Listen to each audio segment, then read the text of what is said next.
Hi! Kamusta ka mo tanan? Ang ngalan ko si Adrian. Mastoryahanay naman kita pati sa pahamot. Ini nga pahamot nga luya ko istorya sa inyo subong tawag siya Vulgari Man, Wood Essence for Men.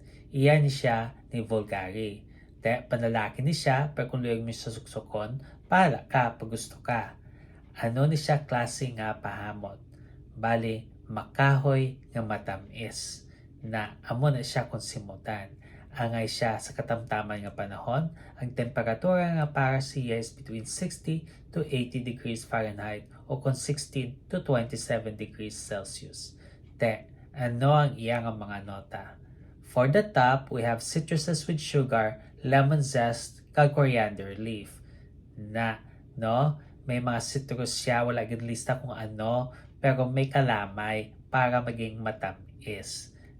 For the mid, we have cypress, cedar, kag vetiver. Masimutan mo dayon ang mahamot nga kahoy nga cedar, kag indugangan vetiver para may pagkahilamon kung simutan. For the base, we have benzoin. Amo na siya ang gahatag sim pagkahumok sa sini nga pahamot. Kabay pa nga namian ka mo sini nga pahamot. Kag kung may iba pa ka mga pahamot nga luyag istorya sa akon, ibilin lang sa comment section. Sa daso naman, bye-bye!